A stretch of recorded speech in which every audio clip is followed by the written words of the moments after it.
Hujan deras baru saja reda ketika sebuah mobil keluarga berhenti di depan sebuah villa tua di kawasan Puncak, Jawa Barat. Jalanan berkelok dengan kabut tebal yang menggantung di udara membuat perjalanan itu terasa panjang dan melelahkan.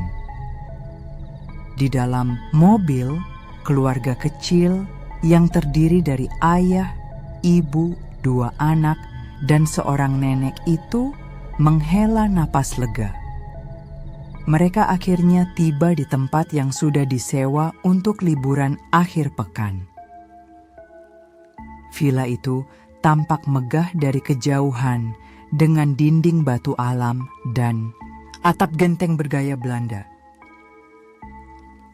Namun, ada sesuatu yang aneh. Bangunan itu terlihat terawat tapi terasa sepi, seperti tak pernah benar-benar ditinggali. Pepohonan pinus di sekitarnya menjulang tinggi, dan halaman depan yang luas dipenuhi rumput basah yang berkilau diterpa sisa gerimis. Aroma tanah basah dan kabut bercampur jadi satu, menciptakan suasana dingin yang menusuk tulang. "Anak-anak, kita sudah sampai.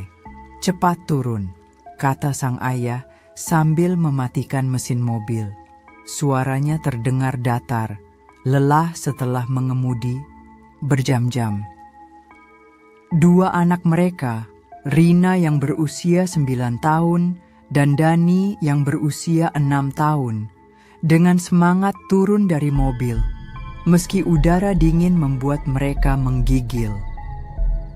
Sang ibu membuka bagasi dan mengeluarkan koper-koper besar, sementara nenek mereka, seorang wanita berusia 70 tahun, dengan selendang tebal di bahunya, menatap villa itu dengan ekspresi datar.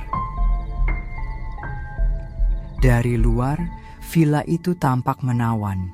Ada balkon di lantai 2, jendela-jendela besar dengan tirai putih, dan teras depan yang luas dengan beberapa kursi kayu. Namun, saat pintu kayu besar itu dibuka, aroma pengap langsung menyeruak. Bau apek bercampur kayu tua membuat semua orang refleks menahan napas.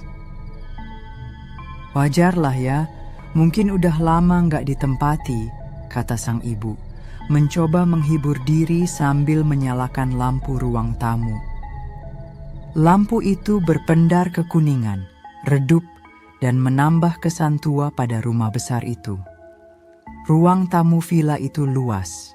Ada perapian tua di sudut, sofa berbahan kulit yang warnanya sudah pudar, dan rak buku penuh dengan buku-buku tua berbahasa Belanda. Lukisan-lukisan klasik tergantung di dinding, sebagian besar potret keluarga yang tidak mereka kenal, dengan bingkai kayu besar berwarna emas yang kusam. Tatapan mata dari lukisan-lukisan itu seakan mengikuti siapapun yang melintas. Nenek duduk di kursi dekat perapian, mengusap tangannya yang dingin. "Tempat ini nggak enak rasanya," gumamnya pelan. Sang ayah yang sibuk menurunkan barang tidak menggubris ucapan ibunya.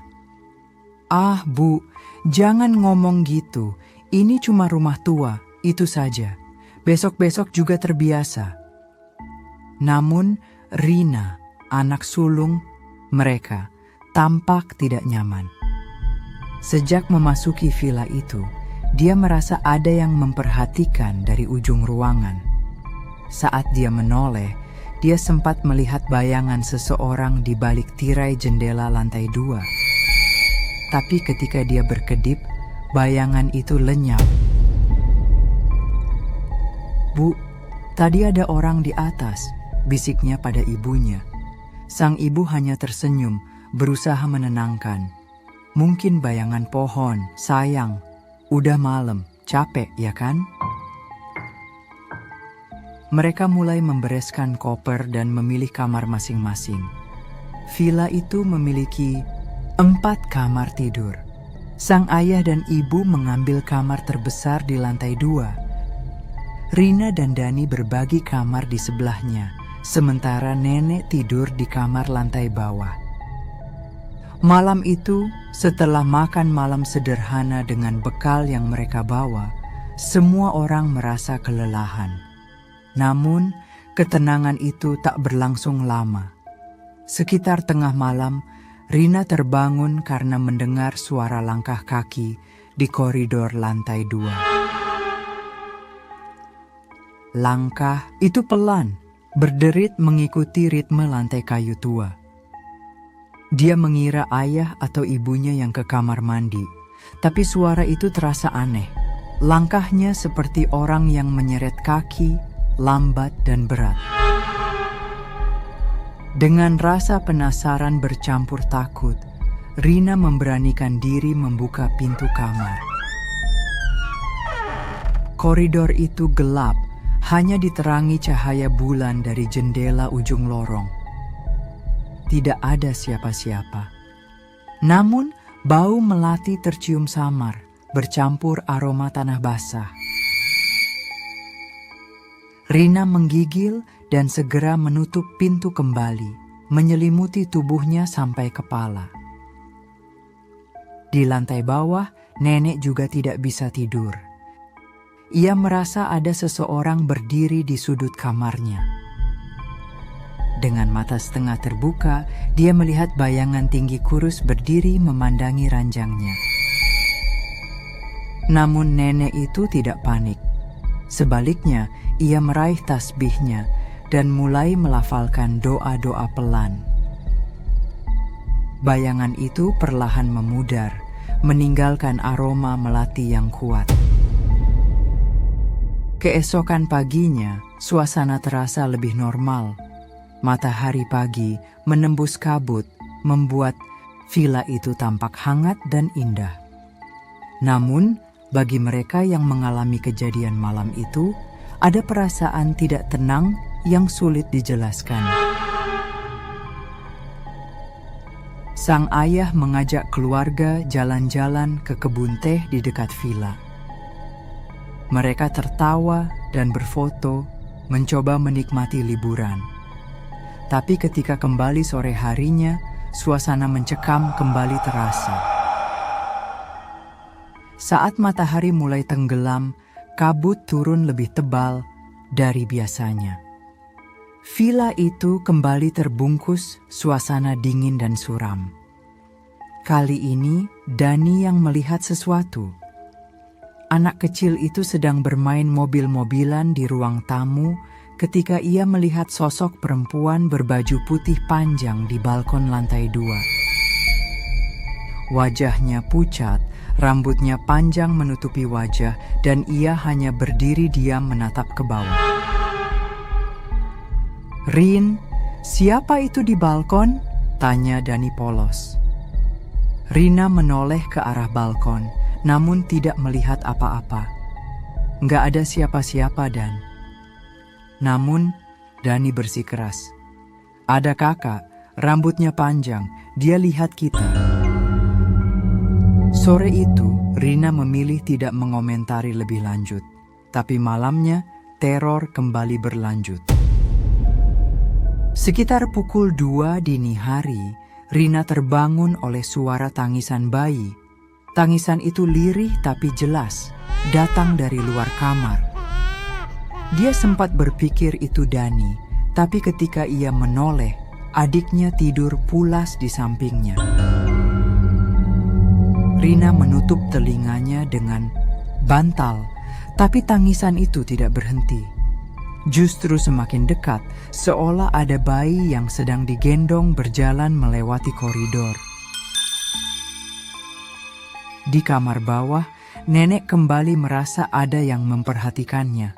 Kali ini, ia melihat seorang perempuan tua duduk di kursi dekat perapian. Perempuan itu mengenakan kebaya coklat tua dan sanggul rapi, tapi wajahnya pucat dan matanya kosong.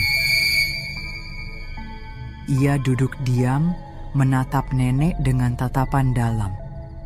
Nenek mengusap dadanya, mencoba menenangkan diri sambil membaca doa. Perempuan itu hanya menghela napas panjang, lalu menghilang perlahan, meninggalkan aroma dupa. Hari ketiga mereka di villa itu menjadi puncak dari semua kejadian. Siang itu hujan deras turun, membuat mereka semua hanya berdiam di dalam villa. Dani, yang sedang bermain di ruang tamu, tiba-tiba berlari ketakutan ke kamar orang tuanya. Di dapur ada tante. Tante duduk di meja, teriaknya sambil menangis.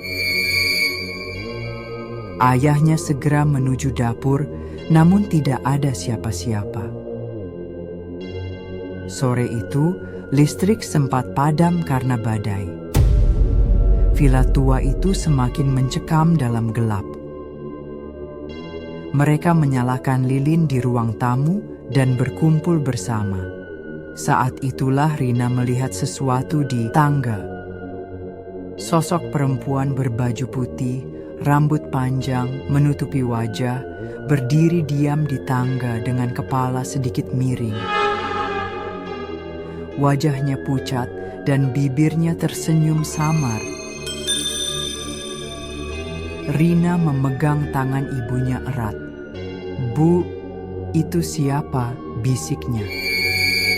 Sang ibu menoleh ke arah yang sama dan hampir menjerit. Ia meraih suaminya, menunjuk ke arah tangga. Namun sosok itu sudah hilang. Malam itu, tidak ada yang bisa tidur. Nenek akhirnya memutuskan untuk mengajak keluarga membaca doa bersama di ruang tamu. Mereka duduk melingkar dengan lilin-lilin kecil yang berkedip-kedip. Saat doa dilantunkan, udara di dalam villa terasa semakin dingin. Tirai jendela berkibar meski semua jendela tertutup. Dari sudut mata, Rina melihat bayangan-bayangan hitam bergerak di langit-langit. Ketika ayah mereka membaca doa dengan suara lantang, terdengar suara seperti jeritan panjang dari luar rumah. Suara itu melengking, membuat semua orang menutup telinga. Lilin-lilin padam bersamaan, menyisakan kegelapan total. Dani menangis ketakutan, ibunya memeluknya erat. Dalam gelap itu, terdengar suara langkah kaki berlari di lantai atas. Lalu suara pintu terbanting keras. Nenek menghela napas berat.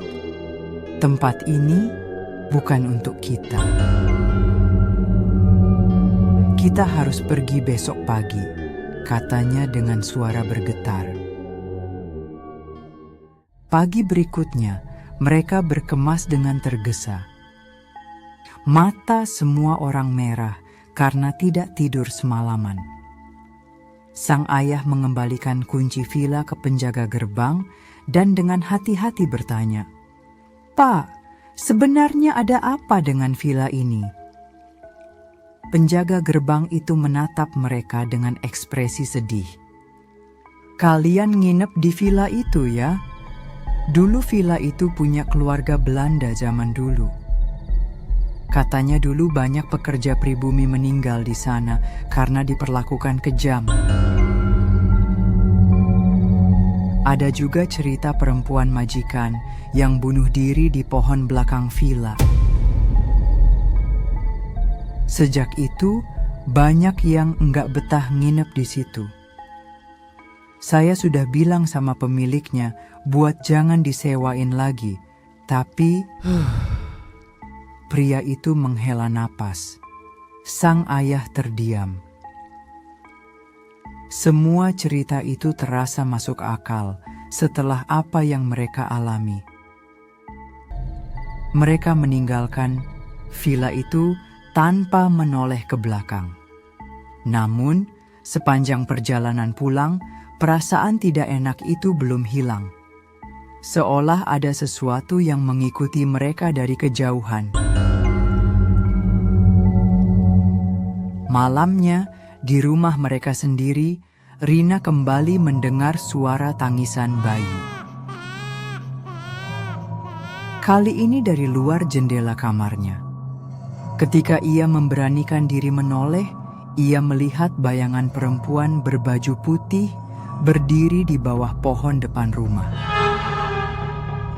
Senyuman samar di wajah pucat itu membuat darahnya membeku. Liburan yang seharusnya menyenangkan berubah menjadi mimpi buruk yang tidak pernah mereka lupakan. Hingga bertahun-tahun kemudian, keluarga itu tidak pernah kembali ke puncak.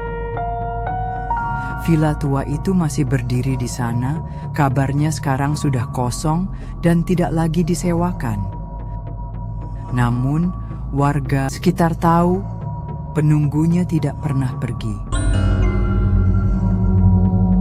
Mereka hanya menunggu tamu berikutnya yang berani masuk ke dalamnya.